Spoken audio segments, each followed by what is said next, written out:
You have to wake up and give yourself belief. It's about gaining control of your mind, putting things back in the proper perspective, and then saying, I really do want to be here. Every obstacle is friction, and without friction, there is no growth. You have to have friction in your life to grow. I started looking at all the difficulties I faced, not from a woe is me mentality, not as a victim of my circumstances, but as a perfect trial ground. I had to flip my perspective. I said, okay, I'm suffering tremendously mentally. How can I use this to my advantage? Instead of feeling trapped or hopeless, I realized that overcoming these challenges would fuel the rest of my life.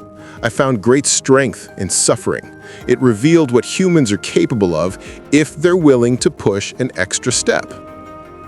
At the end of the day, I ask myself one question. Can I take one more step? Usually, the answer is yes.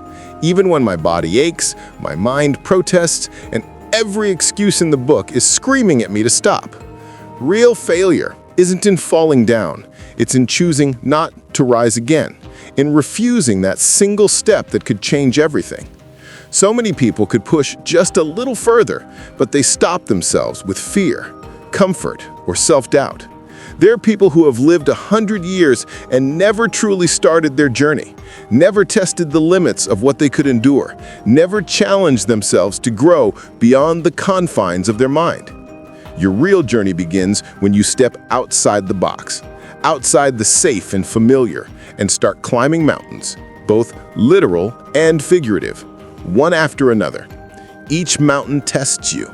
Each struggle shapes you, and each small victory builds proof of your strength. And just when you think you've reached your limits, you find reserves you didn't know existed. But true peace, the kind that quiets the restless mind and fills the soul, doesn't come from reaching the top or achieving success in the eyes of others. It comes from conquering yourself, from facing your fears, doubts, and weaknesses head-on, and realizing that you are stronger, braver, and more capable than you ever allowed yourself to believe. That is where real freedom and real mastery is found. Confidence and competence are inseparable partners. True confidence isn't blind faith or delusion. It's a belief in yourself that runs slightly ahead of your current ability, enough to push you to grow, but never so far that it ignores reality. It's the fuel that propels you to attempt the difficult tasks, to stretch beyond your comfort zone, and to face challenges that seem insurmountable. You build this belief not by repeating affirmations in a mirror, but by creating undeniable proof through action. Every trial you survive, every obstacle you overcome becomes evidence that you are capable. For me, that meant enduring hellish challenges like Ranger School and Delta Selection, situations designed to break you physically, mentally, and emotionally. Surviving them wasn't luck. It was proof, stacked upon proof, that I could handle extreme adversity.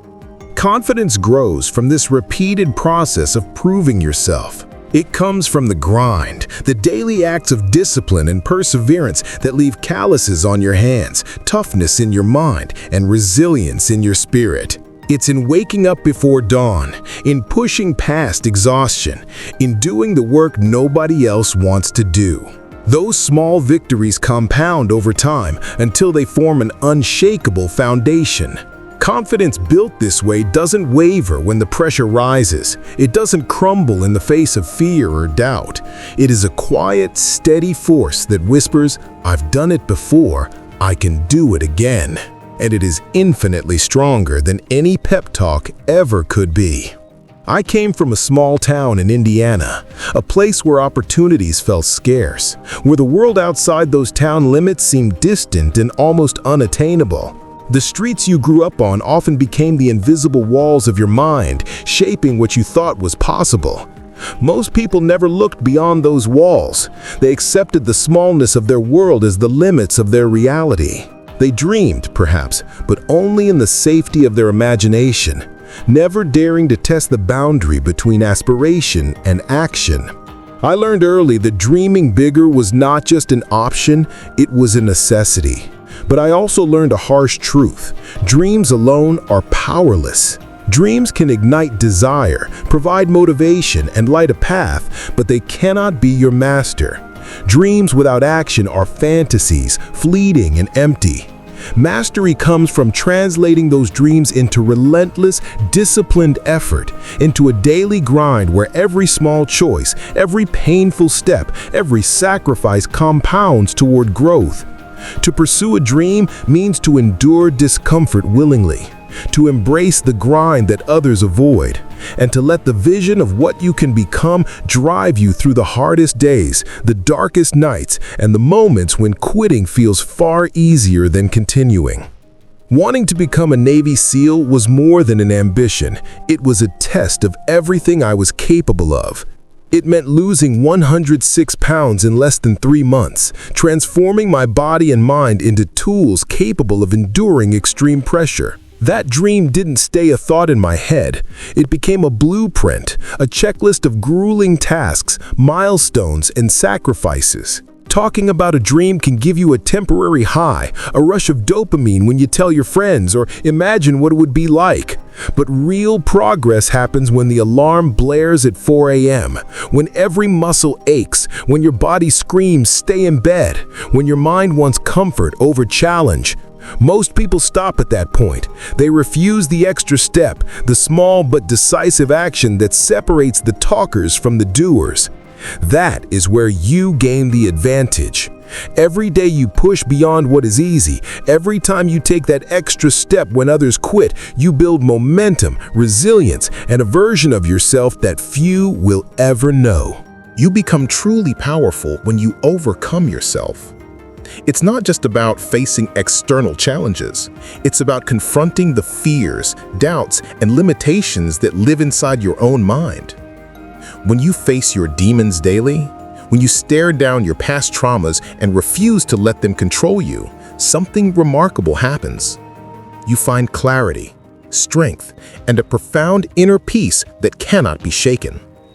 This is the peace that comes from knowing exactly who you are, what you are capable of, and that you have faced the worst parts of yourself and survived. The intensity of this mindset becomes undeniable in extreme circumstances. Imagine standing on the other side of a door in Iraq, fully aware that armed enemies are waiting, that the next few seconds could cost your life. The mind races through every scenario, every possible danger, booby traps, bullets, chaos.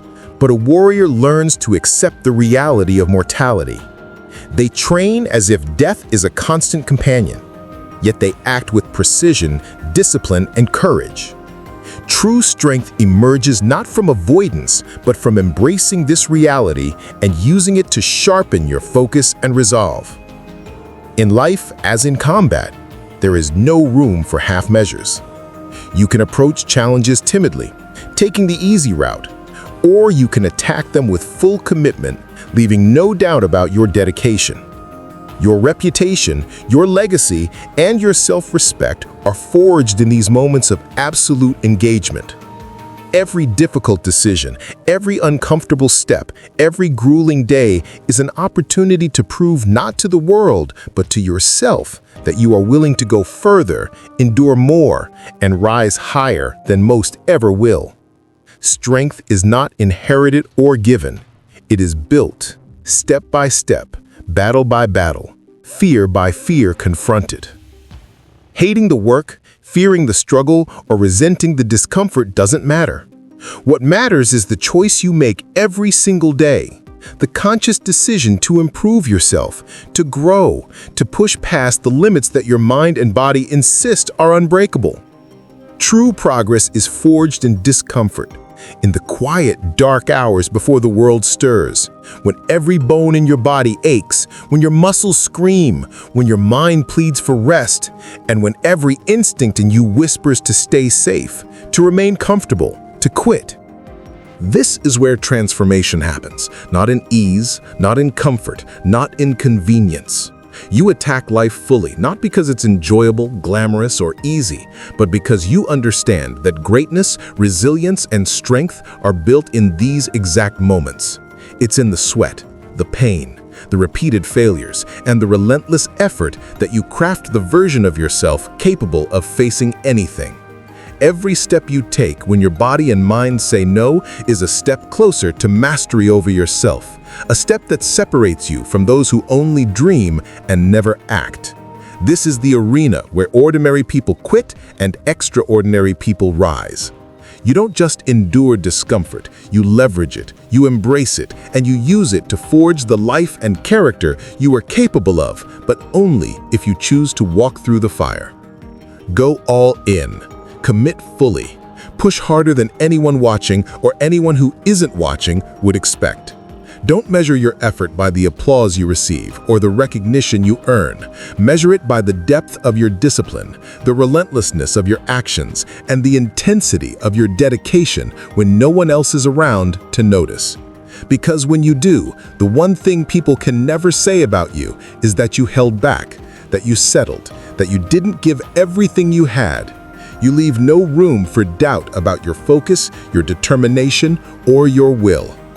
Who continues to push forward when pain claws at your body, threatening to make you stop?